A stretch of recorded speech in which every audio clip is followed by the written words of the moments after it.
Hi and welcome. On this channel, we break down ideas, share knowledge, and make learning simple and enjoyable. If you're someone who loves to grow and learn new things, don't forget to subscribe and join us. My father-in-law died on a Tuesday morning, slumped over a blueprint of the lakefront development. He had been trying to fish for 6 years.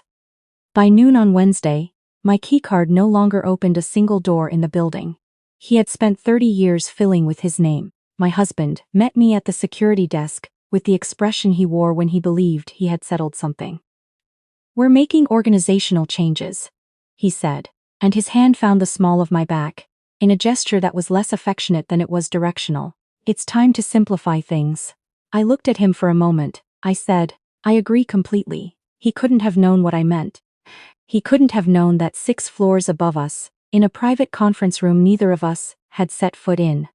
For months, his father's personal attorney was already waiting, with a briefcase full of documents that would take Barlow Development Group out of my husband's hands entirely. He couldn't have known that over the previous 3 years, his father had quietly, methodically, and completely legally transferred the 4 cornerstone projects that made the firm what it was. Transferred them to me. He thought he was starting his era. He didn't know his father had already ended it. But I'm getting ahead of myself. To understand how I ended up standing in that lobby, watching my husband try to remove me from a company, the way you'd pull a loose thread from a sleeve, we need to go back to where it all began.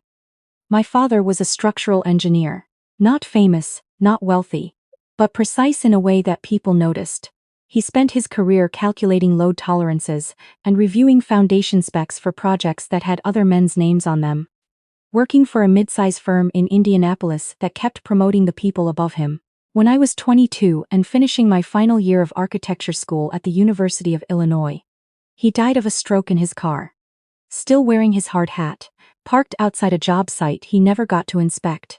I became the kind of quiet that takes years to fill back in. At the funeral, a man arrived whom I didn't recognize. Tall, weathered, the kind of face that has lived outdoors and then indoors and carries both. He introduced himself as Amos Barlow. He told me my father had reviewed the structural plans for his first real development project, a 6-unit building on Chicago's west side. Back when Amos was still operating out of a truck. "Your father caught a foundation error that would have cost me everything," he said. "He wouldn't take extra pay for it, said it was the right thing to do. I've owed him ever since." He handed me his card. He left before the reception had fully started. 11 months later, newly licensed and struggling inside a firm that liked my drafts, but kept forgetting to say my name. In meetings, I called him. He invited me to dinner. I assumed it was about a job. It was in part, but there was also his son. Lachlan Barlow was 31 when I met him. Exactly the kind of handsome that functions as a credential. He had his father's height and his mother's ease in a room, and he had clearly spent his entire life being told that these 2 things were enough. He shook my hand at dinner, with the mild attention of someone performing an obligation, and spent most of the meal discussing a project his team was managing, while he attended meetings about it. Amos watched us both carefully across the table. I understood later that he had already decided something that neither of us had been consulted about. We were engaged 4 months after that dinner. The proposal was not the kind you tell people about. Lachlan took me to a restaurant in River North, ordered wine he knew was good without knowing why, and slid a ring across the table with the casual certainty of someone who had never been told no. He said, "This makes sense, I think. Dad agrees. And honestly, it's efficient." I turned the ring over in my palm. Efficient. It was honest at least. I said yes because I could see what the arrangement offered. Entry into Barlow Development, then one of the 3 most respected mid-sized development firms in Chicago. After 2 years of watching men present my work in meetings I wasn't invited to, I was in no position to dismiss efficiency. The wedding was Rosemary Barlow's production from start to finish. My mother-in-law had opinions about flowers and seating hierarchies, and precisely which clients needed to be in which row. She was gracious to me, in the way that people are gracious to things they are not yet certain about. She introduced me to a senior partner's wife at the reception as Lachlan's new wife, and the pause before wife told me everything I needed to know about my starting position in this family. I smiled. I was already getting good at smiling in rooms that didn't quite want me there. I joined Barlow Development 3 weeks after the honeymoon. My husband had not been thrilled. "You don't need to work," he said, and I understood he meant it as a kindness. "I have a degree, a license and 10 years of debt," I told him. "I need to work." Amos had already arranged it. The development division placed me in project review, which was a careful title for the person who caught mistakes before they became lawsuits. I was good at it in the way that you're good at something that was shown to you before you had words for it. Within 4 months, I had flagged 3 structural inconsistencies across 2 active projects. One of them, a miscalculated load-bearing wall in a residential tower going up in the South Loop, would have triggered mandatory remediation 6 months into construction, at a cost that would have strained the firm's bonding capacity. The project manager, who had been with the company for 15 years, presented my findings at the next leadership meeting without noting where they had come from. Amos noticed. He always noticed. The first time he called me into his office to talk about something other than project specs, I thought I had made an error. Instead, he poured 2 cups of coffee and pointed across from his desk. "Your father never wanted credit for the things he caught," he said. "He just wanted the building to stand. That's why he was the best structural I ever worked with." He looked at me steadily. "Are you the same way?" I said I was working on it. He smiled. "Good," he said. "That's the honest answer." That was the beginning of what I came to think of as my real education. Amos began including me in conversations that had nothing to do with my formal role. Strategy sessions, client dinners, early morning walks through job sites before the crews arrived. He had a way of explaining how a decision was made that went 3 layers deeper than the decision itself. He wanted me to understand not just what Barlow Development built, but how it had survived. My husband was present at many of these meetings. He sat at the table and spoke when it was expected of him, and moved through those rooms the way furniture does: present, accounted for, not particularly load-bearing. Our marriage was a functioning arrangement and nothing more. Lachlan was not cruel. He was absent in the particular way some people are absent, even when they are standing next to you. We attended events together, maintained what was expected of us, and discovered over time that the only ground we genuinely shared was our son Eli, who arrived 2.5 years in, and looked immediately and entirely like his grandfather. Amos held him in the hospital corridor, with an expression I had never seen on him before. Something unguarded, complete. "This one's going to be difficult," he said. "Good," I told him. "We need some." My career inside the firm moved forward the way difficult things tend to. Slowly, and then suddenly. 5 years in, I was running project development for the commercial division. 7 years in, I was brought into the situation that changed how the company understood what I was actually capable of. We called it the Millgate situation internally, and no one used the name lightly afterward. A 40-story mixed-use tower under construction in the West Loop, 12 floors already standing. When a third-party geotechnical audit revealed a soil compaction anomaly beneath the northeast corner that our original survey had missed. The contractor wanted to modify the foundation plan and push through. The lead engineer wanted a full construction pause. The city inspector was calling twice daily. Amos was in Boston for a client commitment. My husband, who was nominally overseeing the project, was unreachable for 2 critical hours that afternoon. I found out later he was at lunch. I drove to the site myself. I reviewed the data. I called in 2 independent geotechnical consultants on my own authority, spent 4 hours going over their findings alongside our original survey, and by early evening I had a remediation plan that could proceed without stopping construction entirely. The northeast corner required a partial rebore and supplemental piering. It would cost 3 weeks and approximately $800,000. It would prevent a structural failure that might have cost us the tower, the firm's insurance rating, and possibly a life. When Amos returned from Boston, he came directly to my office. He sat down without removing his coat. Then he said, "I need you to understand something about what I've built here." I waited. He said, "What I've built is going to outlast me. I've known that for a long time. What I haven't known until recently is who it should outlast me to." His voice was even and considered. He looked at me. "I think I know now." I told myself I didn't fully understand what he meant. I knew better than to press him. Over the following 18 months, Amos began showing me parts of Barlow development I had no formal reason to see. The ownership structure, the subsidiary entities, the distinction between assets held in the firm's name versus assets held through affiliated companies. He introduced me to the firm's outside counsel in meetings that felt more personal than operational. He arranged for me to co-sign on 4 new project acquisitions: a historic adaptive reuse project in Pilsen, a lakefront residential complex in Evanston, a commercial campus development in the suburbs, and the lakefront project he had been designing and redesigning for 6 years. In a manner that would have prompted questions from my husband, if he had been paying closer attention.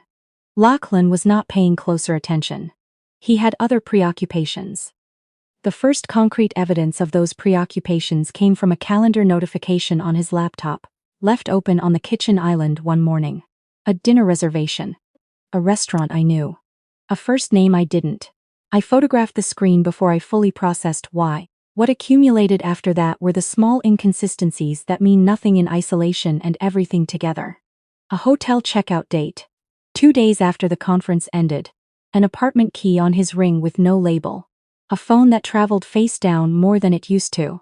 I did not confront him. I had learned by then to be strategic about what I knew. I filed it and I kept working. I also noticed, around the same time, that Amos was slowing. It was in the way he took the stairs. The way he sometimes paused at the whiteboard. With his marker, held still for a moment too long, as though waiting for a thought to arrive, that had always come quickly before. He had always been the first person in a room, and the last to leave. Now there were mornings when I arrived before him. I found him once in the parking structure, leaning against his car in a way that had nothing to do with resting. When I asked him, directly, he told me he was managing a cardiac condition with medication, and he said it the way he said everything that mattered. Calmly, without softening, and entirely on his own terms. He asked me not to mention it to my husband yet. He said there were things that needed to be settled first. I didn't push. I had learned not to push Amos. He would get where he was going in his own order. What I didn't know was that one of the things he was settling was the sleekest structure of everything we had co-signed together. The Pilsen project, the Evanston complex, the suburban campus, the lakefront development. All 4 had been quietly restructured under a holding company called Harlan Holdings, in which I held a 72% interest and Amos held the remainder. Not Barlow Development. Not my husband. A separate entity that existed in documents I had signed, without grasping the full scope of what I was signing. Because Amos had shared only what I needed to understand at the time, and trusted me with the rest. He died on a Tuesday morning. We were in the middle of a project debrief when he simply stopped. His pen stopped moving. His breathing changed. I was at his side before anyone else in the room had registered what was happening. And I remained there until the paramedics took over. And I walked out of that conference room, knowing that something had gone out of the world that could not be replaced. The grief was real. Whatever else was complicated about my 11 years inside that family, Amos had been the truest version of what it means when someone promises to look out for you. He had done it in a way that cost him something. And I felt his absence like a structural failure, suddenly, everywhere, all the way to the foundation. I gave myself the evening to feel it. The next morning I went to the office. My keycard did not open the lobby door. The security guard at the desk was the same one who had greeted me every morning for 6 years. He couldn't meet my eyes. He told me new access protocols had been implemented overnight. He told me my husband had arrived at 6:30 and had already convened the executive committee. He told me, with visible discomfort, that my access above the 4th floor had been suspended pending organizational review. I asked to speak with my husband.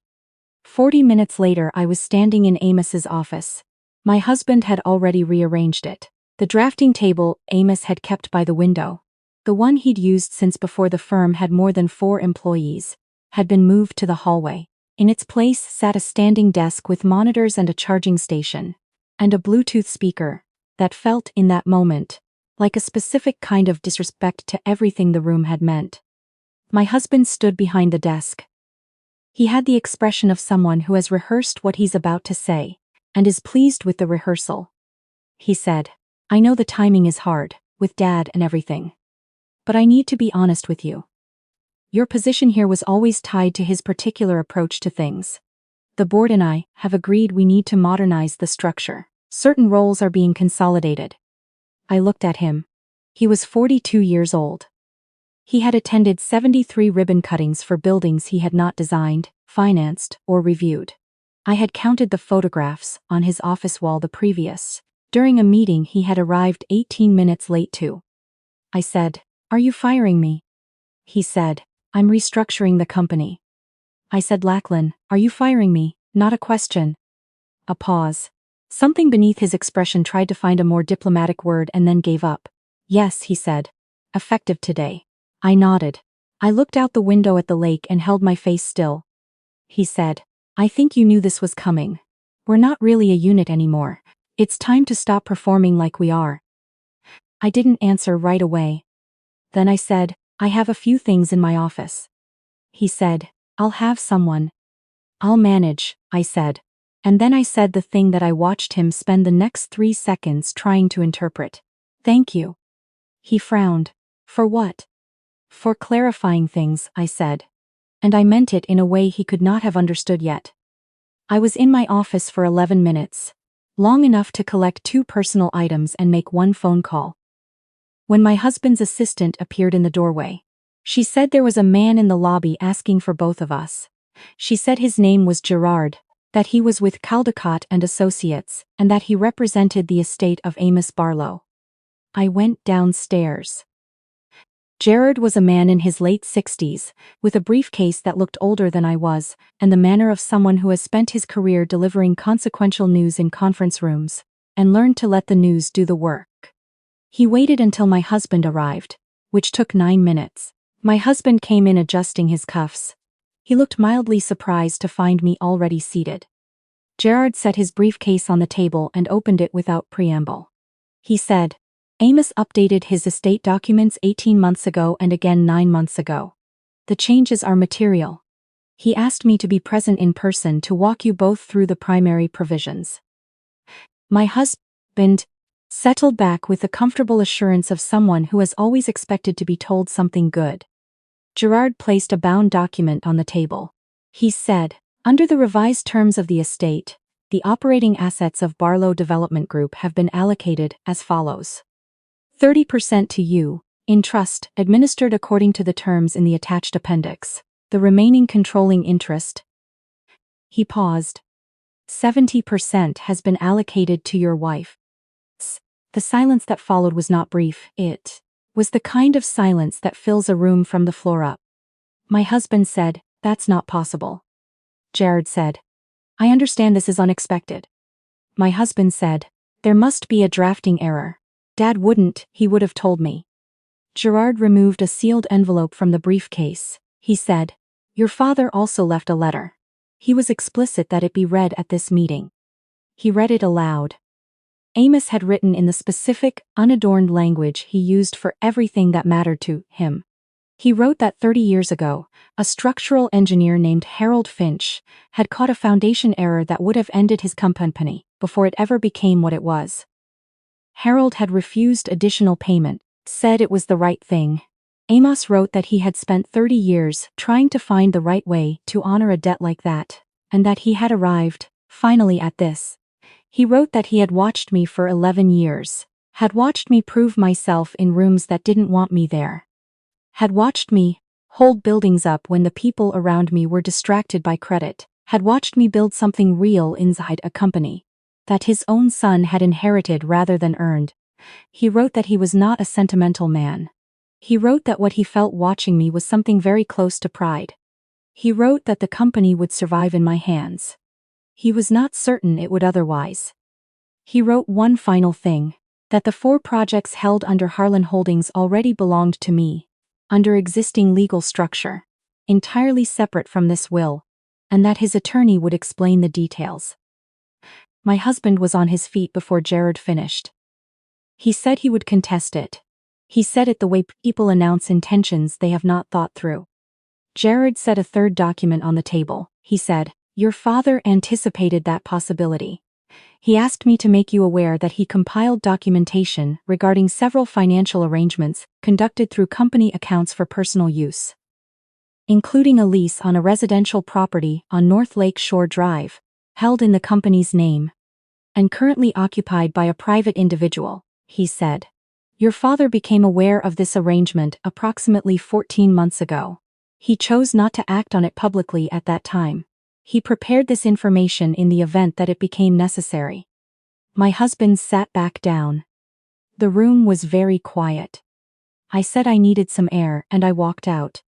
3 days later, I used a key that Gerard had given me to enter the Lake Shore Drive apartment. I didn't know precisely what I expected. Some form of confrontation, I suppose. The kind you brace for and then carry for years.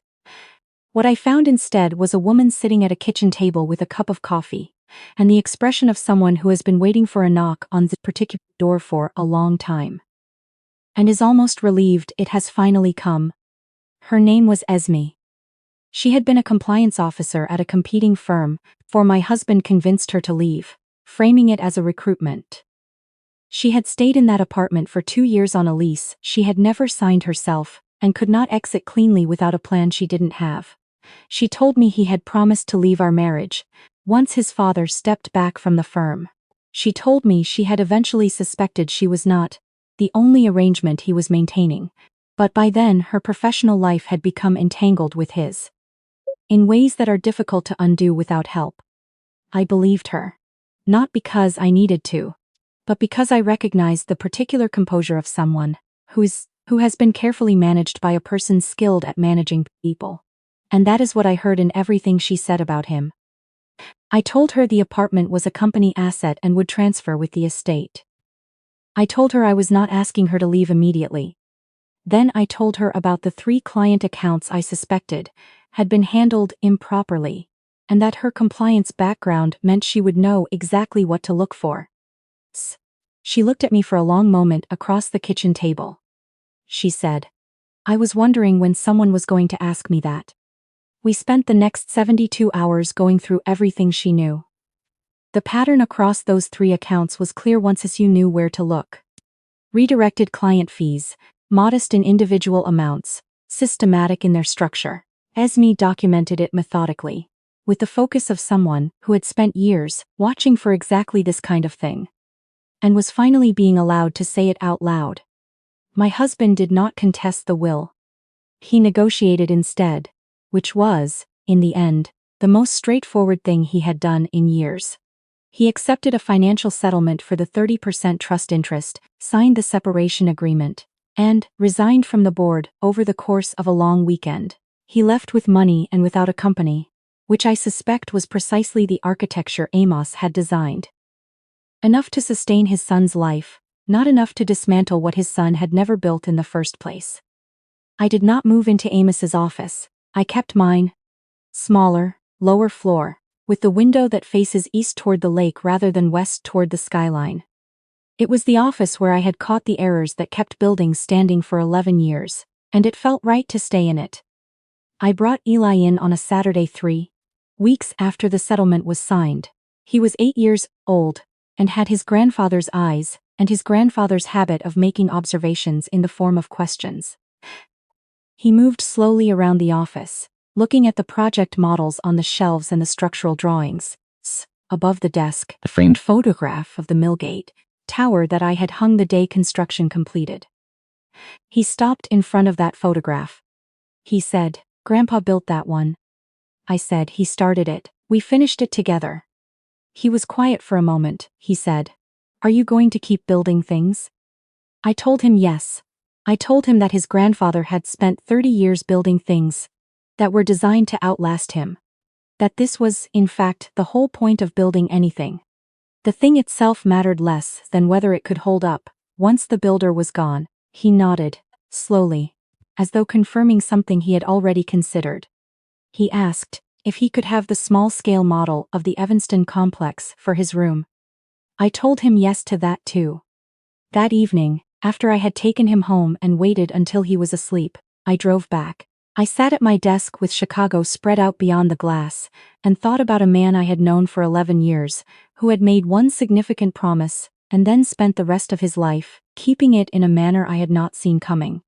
In a form I would never have anticipated. Through a vehicle, patience, precision, paperwork. That was exactly his. I thought about the difference between being protected and being trusted. And how Amos had understood that these are not the same thing, and had deliberately chosen the harder one. The spring groundbreaking was already scheduled. A new development on land that was already mine, under a name that was also already mine, built on a foundation I intended to get exactly right from the beginning. I opened my laptop and pulled up the structural specs. The foundation, as always, was where I started.